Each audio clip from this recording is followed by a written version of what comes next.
बहुत समय पहले की बात है। भारत के एक छोटे से गांव में एक बूढ़ा साधु आकर ठहरा। वह गांव के पास ही एक पुराने सुनसान मंदिर में रहने लगा। उसके वस्त्र साधारण थे, चेहरा तेजस्वी था और आंखों में शांति की गहराई थी। वह दिन में कुछ घंटे तप करता, फिर गांव के बच्चों को ज्ञान देता और जरूरतमंदों की मदद करता। उसने कभी किसी से कुछ मांगा नहीं, जो मिलता उसी में संतोष कर लेता। धीरे धीरे उसकी ख्याति फैलने लगी। लोग उसे महात्मा कहकर बुलाने लगे। उसके पास दूर दूर से लोग आने लगे, कोई अपनी परेशानियां लेकर, कोई समाधान की तलाश में और कोई बस उसका दर्शन करने। गांव का एक युवक अर्जुन भी उस साधु के प्रभाव में आ गया। वह तेजस्वी, जिज्ञासु और साहसी था, परंतु बहुत अधीर और अहंकारी भी।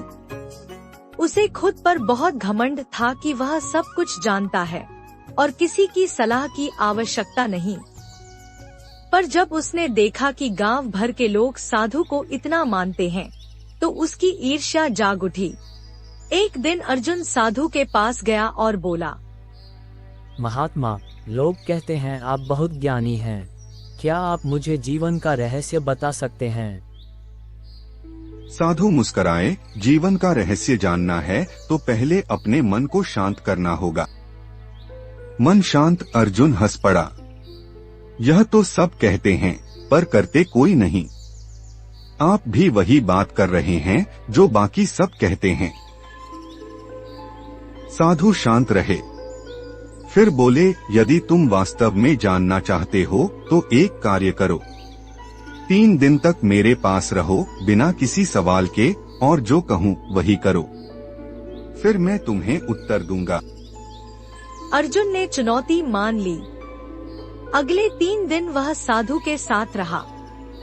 वह साधु के साथ सुबह उठता, ध्यान करता, गांव के लोगों की सेवा करता और शाम को फिर ध्यान में बैठता। साधु ने उसे खेतों में मेहनत करने को भी कहा और अर्जुन ने सब किया, लेकिन अधीरता बनी रही। तीसरे दिन उसने झुंझलाते हुए कहा, महात्मा, 3 दिन हो गए, अब उत्तर दीजिए, जीवन का रहस्य क्या है? साधु ने मुस्कुराते हुए कहा, चलो पहाड़ी की चोटी पर चलते हैं, वहाँ तुम्हें उत्तर मिलेगा।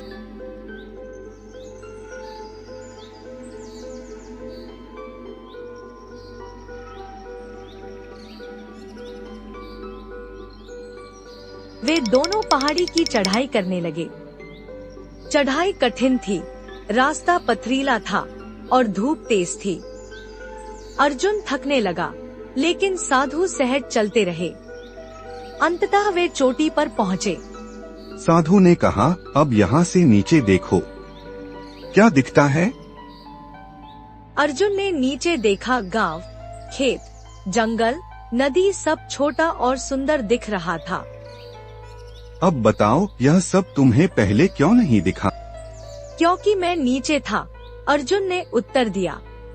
साधु बोले, ठीक इसी तरह जब हम जीवन के छोटे छोटे अहंकारों, इच्छाओं और परेशानियों में उलझे रहते हैं, तो हमें उसका बड़ा चित्र नहीं दिखता। जीवन का रहस्य यही है, दृष्टिकोण।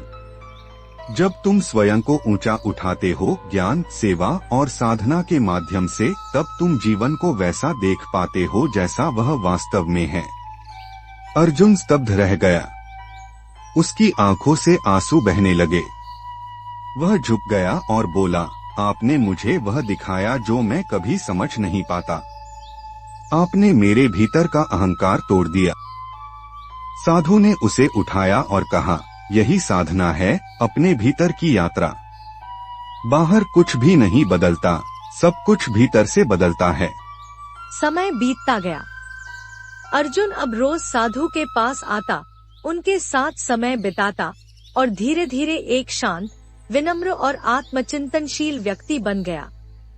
वह अब दूसरों की सहायता करता, झूठ और दंभ से दूर रहता और खुद को साधना में लगाता। गांव वाले अब उसे भी सम्मान देने लगे। फिर एक दिन साधु ने गांव को अलविदा कहा। उन्होंने अर्जुन को बुलाया और एक कुटिया की चाबी दी, जो उन्होंने गांव के बाहर खुद बनाई थी। अब यह तुम्हारी है। साधु बोले, तुम अब तैयार हो खुद के गुरु बनने के लिए। परंतु महात्मा, आप कहाँ जा रहे हैं? अर्जुन ने पूछा। साधु मुस्कुराए, जहाँ आवश्यकता होगी वहाँ चला जाऊंगा। मैं केवल एक संदेशवाहक हूँ। मेरा कार्य है लोगों को उनकी आत्मा से मिलवाना, और तुम अब स्वयं यह कर सकते हो। साधु चले गए, लेकिन उनकी छवि गांव और अर्जुन के हृदय में अमर हो गई। अर्जुन अब उस स्थान पर रहा, साधना करता और जो भी ज्ञान मिला उसे आगे बांटता। उसने कभी दावा नहीं किया कि वह गुरु है, बस एक पथिक जो अन्य पथिकों की राह रोशन करता है।